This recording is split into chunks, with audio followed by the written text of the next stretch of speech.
Welcome back, everybody. This is Military Surplus Brothers here for you for a short video this fine, cold South Carolina morning.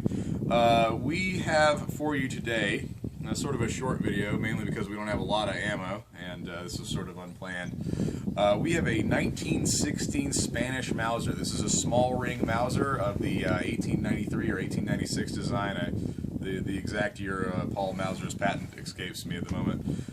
The Spanish, during the First World War, fielded this exact gun. A lot of countries were coming to the realization that they needed a catch-all rifle, a rifle that was in a standard length, and the Spanish came up with this little doodad. So originally this gun is chambered in 7mm Mauser, which at the time was the standard cartridge for the Spanish Empire. However, this particular gun has been rechambered in 7.62 by 51 CETME. Now, some of you guys are probably not familiar with that particular cartridge. Dimensionally, it is exactly the same as what we would all recognize now as 7.62 by 51 NATO. However, and that's what this is, it is technically supposed to be chambered for a slightly lower pressure cartridge. Now, I'm going to make a caution to you that yes, I am going to shoot 7.62 by 51 NATO in this video. I'm not going to shoot a lot of it. In fact, I do not shoot this gun very much because of that. Your safety is your safety, so please make decisions based on that. However, I have found that this gun does shoot very safely for me. It does not mean that the one that you pick up will be safe. So just keep that in mind. Don't do this at home. I'm doing it for you, okay? Now, the gun's battle zero is set for a very long distance. You can come in and see our sighting ladder here. It is a standard Mauser sighting ladder, sort of a roller coaster-esque sight without the fanciness that a 98 would have brought you in the First World War. You do have sighting beginning at 300 or 400 yards here. This has been, I believe, flattened out for 308 or 7.62 by 51 CETME caliber. However, we see that it does shoot pretty high. In fact, at 100 we find that you basically have to shoot at someone's waist to hit them in the chest.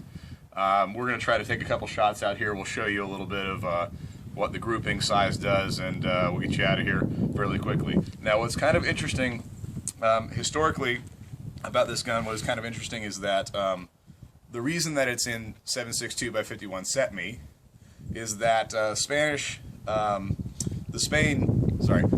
was going to enter into NATO. In this realization, NATO had already adopted the 7.62 by 51 caliber for all of its host countries, and Spain didn't have a lot of money to put into a new gun. They were developing the CETME. They were developing a couple of other rifles for that use. However, before they could get a lot of that built, they decided, well, let's produce a training rifle, essentially, for our troops. And that's what the 1916 conversion became. So they took this out of the original 7mm Mauser pattern, they put it in 7.62 and said, let's shoot this, let's get used to this caliber. But because the heat treat, like I said, and this is why this is kind of a derided gun as kind of vaguely unsafe, because the heat treat on these guns was a little different, you ended up with a CETME cartridge, a little bit less powerful. They eventually did convert a bunch of these guns to FR7s, and then eventually changed a lot of their 98 pattern guns, the La Corona Spanish guns, into FR8s, which is much more strong. But with that, let's do a little bit of shooting. We'll see how we pattern out here. All right. So the original capacity for this rifle is supposed to be 5 rounds. We have found that this one happens to have a feeding issue, so we actually have a blank dummy round there to sit on the top of the follower so that it works properly. So we're going to load it up with 4 and see what our pattern ends up here. Again, notice I am shooting 7.62 by 51 NATO.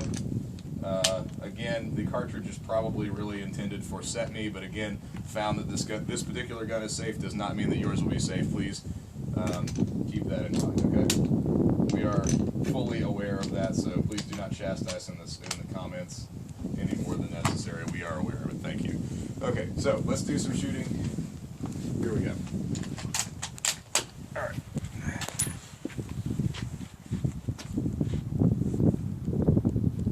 So like I said, the zero is at about 300 to 400 yards, so we're going to aim pretty well low of this right target here.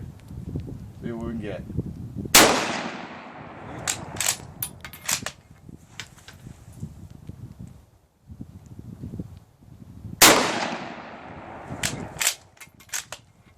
does feed very smoothly. Recoil is really not bad, especially for it being as cold as it is out here today, so not bad. It's a snappy little rifle, but really the recoil is not terrible. Okay, last round, then we'll go down here and see what we've got. It does have possibly the world's worst sight picture, however. Very thin blade, not much of an aperture to look through here, so you're making a very difficult sort of sight to see there. All right, let's go down and see what we've got. Just so you're aware, here are 2 shots out of 4. I suspect, we're not really sure because this cardboard was relatively well used. Could be a couple of these, could be these over here. Suspect actually possibly those. I was actually aiming not here, but down here. So again, the battle zero on these guns is like 300 or 400 yards, so that's not surprising that it is so high.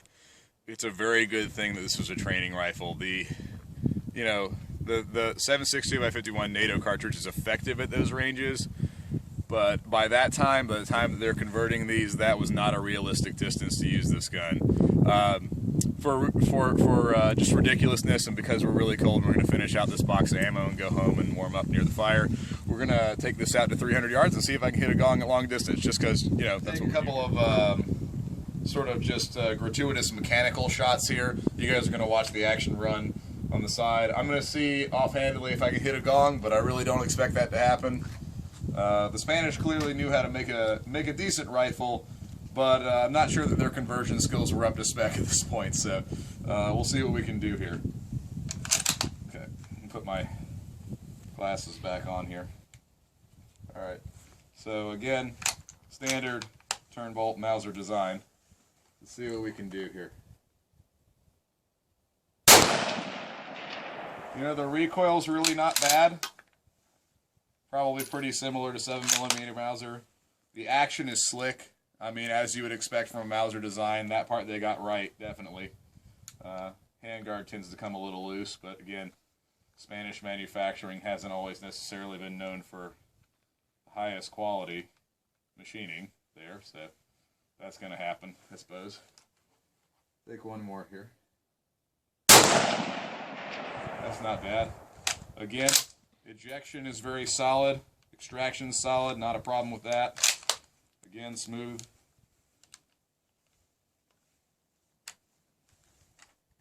Safety's functional. Disassembly's good. There's ups and downs for the rifle, so a couple more here.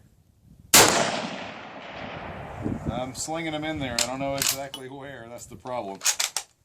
Okay, hook myself on my jacket. Let's go. If you were laying down suppressive fire, I suppose it'd be okay. Alright, last round and then we'll get you guys out of here. If you like this kind of content, hit that like button, hit subscribe. We'll get you some more stuff in the coming days. In fact, I'm on Christmas vacation right now, so I got to do a lot of editing and put some stuff together for you guys. So, last round, here we go. There's another accomplishment for Military Surplus Brothers. We didn't die shooting a Spanish gun. Y'all have a good day now. Merry Christmas.